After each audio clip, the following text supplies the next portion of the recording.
Señoras y señores, queridos amigos, en su prolija e interesante biografía de Churchill, el exministro laborista y luego presidente de la Comisión Europea, Roy Jenkins, relata los inicios de la vida del gran político conservador británico del siguiente modo. Churchill era de origen aristocrático, si bien, añade, fue un personaje demasiado idiosincrático e imprevisible y con demasiadas facetas como para dejarse encorsetar por las circunstancias de su nacimiento. Su entrega a su carrera y su convicción de que era un hombre con un destino eran mucho más fuertes que cualquier lealtad de clase o tribal. Creo que esta referencia a este comentario encierra algunas claves para explicar por qué una buena biografía política es esencial para entender no ya una historia personal, sino el contexto social e institucional en el que esa vida ha transcurrido. Para empezar, los hombres son todos, y no solo Churchill, obviamente, bastante imprevisibles, como decía Jenkins. Es parte de su naturaleza, es una consecuencia de su libertad. Solo en ausencia total de esa libertad podríamos concebir un hombre previsible o un hombre predeterminado. Son imprevisibles porque pueden elegir y porque eligen, porque toman decisiones en un contexto que de la misma manera también resulta imprevisible. La política de los hombres es, por tanto, el resultado de múltiples decisiones y acciones que podrán estar todo lo condicionadas que queramos, pero que resultan al final imprevisibles. Los hombres, y especialmente los grandes políticos, tienen, a mi juicio, y como decía Jenkins sobre el estadista británico, demasiadas facetas como para dejarse encorsetar. Ni su nacimiento, ni, por supuesto, aquellos elementos del contexto en el que actúan, valoran, deciden. Hubo un tiempo en que determinadas modas historiográficas se empeñaron en desposeer a los individuos de todas esas facetas, de su propia libertad. Y el resultado, como es obvio en algunos de los libros de historia, incluso que todavía hoy se publican, son historias sin individuos o con muy pocos individuos, explicadas a razón de las circunstancias económicas, sociales, o también ahora, puesto que las modas van cambiando, también desde las identidades culturales. Todo esto siempre sin hombres que disfruten de esas facetas múltiples y que hagan gala de un particular empeño en no dejarse encorsetar. Escribir la biografía de uno de los grandes políticos que han protagonizado la historia de la nación española contemporánea es una de las mejores formas, a mi juicio, de reconstruir nuestro pasado sin dar nada por supuesto. Porque en la medida en que hay que conocer y que hay que explicar a individuos imprevisibles y llenos de facetas que no siempre son complementarias ni homogéneas, al final la vida de esos individuos es un buen termómetro del dinamismo, de la complejidad de la sociedad en la que actuaron y decidieron. La biografía es una vacuna contra la tendencia a encorsetar la vida política en moldes prefijados, en sofisticadas teorías o premisas. Esas teorías o premisas que suelen gustar a bastantes académicos, pero que suelen ser sistemáticamente repelidas por los lectores comunes, a los que atrae mucho y sistemáticamente la biografía. Porque la biografía no tiene una explicación fijada a priori sobre la vida del biografiado y de su entorno. A poco que esté bien hecha y que no se caiga en el error de una fácil adulación, la biografía muestra una trayectoria vital con múltiples posibilidades, con decisiones acertadas pero también con errores. La biografía es una de las mejores formas de no ver la historia de la política como un curso fijado de antemano.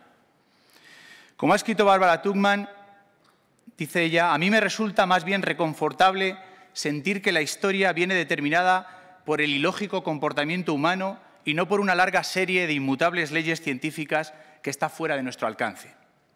Y es verdad, o al menos así lo creo.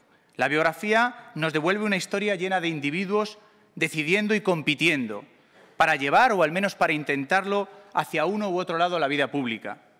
La biografía también nos muestra una historia a veces de impotencia, de errores, de acciones bien intencionadas, pero a veces de consecuencias lamentables.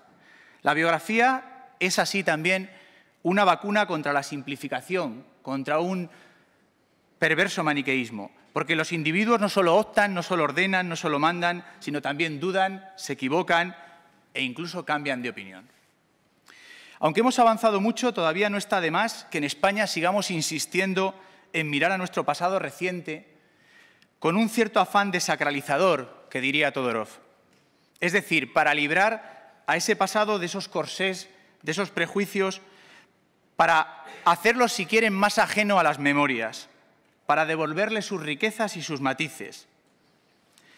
Quienes nos hemos decidido a escribir sobre la historia política de periodos tan convulsos como los años 30 del siglo XX, en aquellos momentos inmediatamente anteriores a la Guerra Civil, sabemos que esa tarea desacralizadora o desmitificadora es fundamental. También sabemos que se corren riesgos.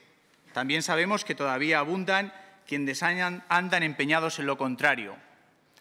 Por si acaso resultara que de la desmitificación se desprendiera que no iba muy desencaminado Julián Marías cuando, refiriéndose a la guerra y a sus bandos, dijo aquello de sobra conocido de que él estaba tanto contra los justamente vencidos como frente a los injustamente vencedores. Porque en la historia de la política española contemporánea los matices son muchos, tantos que solo una labor paciente, como la que han hecho muchos historiadores en estas últimas décadas, ha permitido ir arrojando luz sobre tinieblas, mitos y prejuicios. Las biografías que hoy presentamos aquí tienen las tres una gran virtud, en la línea con lo que acabo de exponer. Narran y contextualizan la vida de tres personajes centrales, Cánovas, Maura y Silvela, y lo hacen sin ningún ánimo de mitificación, sino al contrario. No ocultan, porque eso sería una barbaridad, que estamos ante tres de los políticos más importantes de la España liberal. Y, sin embargo, tampoco dejan que la fuerza y la calidad de sus biografiados oculten, tras el lógico barniz de la admiración, las paradojas y los desaciertos de sus trayectorias. Estas tres biografías, que hemos querido dar al mercado a la vez, tienen además el mérito de introducir al lector en un debate apasionante sobre uno de los momentos más trascendentes de cuantos se han vivido en la política contemporánea española. Desde Cánovas hasta Maura se recorren los 30 últimos años del siglo XIX y los primeros 25 del XX, justo en el periodo en el que por primera vez, aunque no sin problemas, se logró estabilizar un régimen liberal y constitucional. Las lecciones de estas tres biografías son muchas y no tiene sentido, por supuesto, que yo intente aquí resumirlas en una intervención tan breve. Me arriesgaría, además, a granjearme la antipatía de sus autores, los tres grandes historiadores. Pero permítaseme que recuerde al menos estas palabras de Cánovas con su visión inteligente y moderada de lo que debe significar la acción política en la antesala de la democracia, cuando lo relevante es evitar la violencia y la exclusión en tiempos convulsos. Yo defiendo, decía, yo proclamo con íntima y profunda convicción la política de las circunstancias y las transacciones.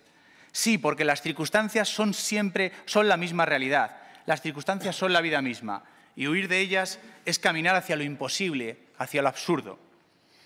Contribuir a que nuestros lectores conozcan mejor cuán difícil fue hacer que esa política de las circunstancias y las transacciones triunfara en España.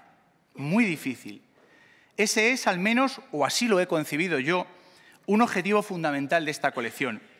A estos tres biografiados se sumarán, espero que pronto, otros más de diversas épocas y condiciones ideológicas, dentro del marco de esa España liberal, aunque todos capitales desde el punto de vista de la construcción de la España actual, de la España democrática y liberal. Porque corren tiempos difíciles para la lectura y para la enseñanza del pasado, pero creo que no debemos perder de vista que el desconocimiento de la historia, como decía una destacada ensayista norteamericana de principios del XX, no solo es la pérdida de un placer, sino que el desconocimiento de la historia también es el camino asegurado a un juicio nublado sobre el presente. Sin un conocimiento de la historia no hay entendimiento posible del presente, porque faltan, decía ella, los baremos de contraste, los elementos para comprender el contexto. La biografía no solo es un buen camino para iniciarse en el conocimiento de la historia, yo creo que también es un camino entretenido. Y la mejor prueba, insisto, es el mercado, es el comportamiento de los lectores. Pese a las críticas que se dirigieron desde el mundo académico, y no fueron pocas, contra la historia política, contra las biografías, La salud del género biográfico nunca se ha resentido. Puede que nadie o casi nadie leyera muchos de algunos de esos aburridos textos de historia que publicamos a veces los autores académicos, llenos de datos, de formulaciones y de teorías, pero sí leyeron y se editaron con éxito multitud de biografías, hasta el punto de que algunos historiadores han hablado recientemente de una edad de oro de la biografía en el cambio del siglo XX al XXI. Quizás los lectores son más sensatos de lo que fueron algunos historiadores de la universidad durante la segunda mitad del siglo XX. La historia, sin duda, está hecha con innumerables biografías. Renunciar a conocerlas es impedir la única forma de alcanzar un juicio sensato sobre los antecedentes de nuestra sociedad. No podemos olvidar, como señaló un gran sociólogo español del siglo XX, que aunque no debemos caer en esa visión histórica según la cual los grandes hombres hacen la historia, tampoco podemos olvidarnos que la presencia de un hombre o una mujer de ciertas cualidades en el momento y en el lugar oportuno pueden cambiar apreciablemente el curso de los acontecimientos. Vivimos tiempos difíciles y todas las referencias que podamos tener para mejorar el diagnóstico sobre nuestro presente son pocas.